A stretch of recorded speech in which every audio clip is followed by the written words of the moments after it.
Okay, hey John, I saw that you posted. It looks like you're working today, Sunday. So maybe if I get this back to you, then I know you got into this a little bit late this week. So I just thought I'd get this back to you. Okay, so this is a incredible improvement. Incredible. It's just so much more interesting, visually inviting, and I think there's some things that we can still do to make it even more so. So the new layout, I think the horizontal layout is just superior. It just really holds the images and holds the idea very well. This image, I think, is good. It's very good, and this image is good. The images that are good. I'm just thinking of a couple of things that maybe to make it even more interesting.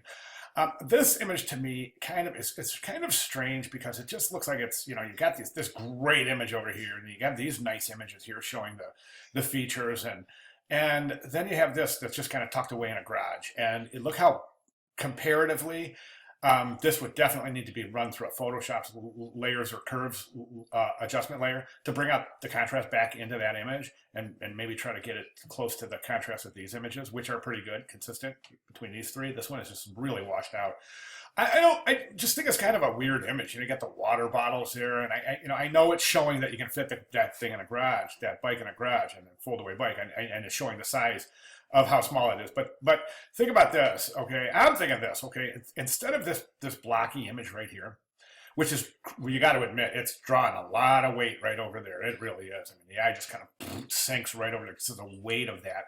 I'm thinking, what if you were to take an image like this, okay, and crop it, watch my cursor, crop it just something like this, okay, and cut out the background in Photoshop and place it right here. Or some variation of that. Maybe this would be your image right here, and place it right here, right here, but with the white background. You see what I'm saying? So it's actually masked out completely. This has a white background, but it would be masked out in Photoshop. See what I'm saying? So that could be your image there. And then to show the image, remember there has to be somebody using the image. And I know that this is kind of that, but I was thinking another shot, like maybe like I saw a cool one right there. That's a fold away bike right there. And I think that's a good shot because it shows the versatility of the fold away bike. And I think a lot of people think fold away bikes.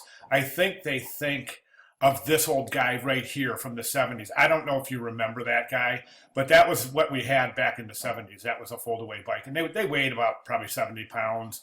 But they folded and they were cool, and they did exactly what they were supposed to do. And I know the design has come a long, long way since then. So, I mean, I think that might, I don't know, I'm just kind of throwing ideas out there. Vast improvement. A couple of other things I want to mention. These images are odd, and because they're I know the image itself is cut off right there. That's the margin of the image, but the margin of the page is right up there. So this thing just kind of this ghost hand cut off and floating in space. Same thing with these ghost fingers, just kind of floating in space. It's kind of weird. So I'm not real sure if those are the best images. If you could find an image with a hand interacting with the object, that's great. But try to get the hand so that it's long enough, or the arm or the fingers or whatever, the hand is long enough that if you want to bleed that, you can. Or if the image is long enough, you can crop it as such. But having these fingers cut off and floating in the midair, that's kind of weird. And that is too, right there. It's very uncomfortable. And it creates a really weird tension because if you follow this line, you see it ends right here, but the poster doesn't end until down here. So it creates another visual tension there. Typographically, what you're doing here is you're saying that design in everyday life should be connected, right? It should be connected. It should be related.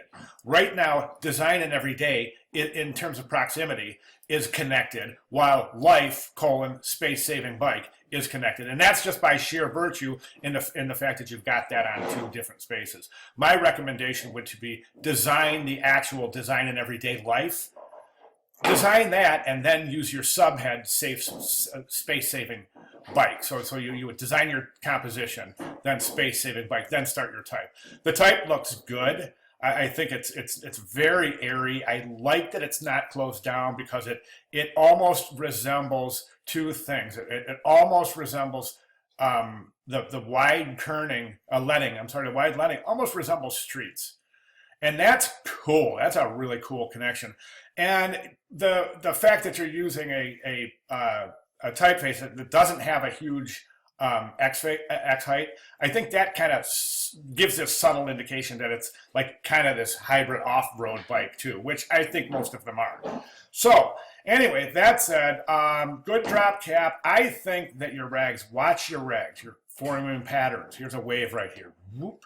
Here's another wave. Whoop. Here's another wave. Whoop. Here's another wave.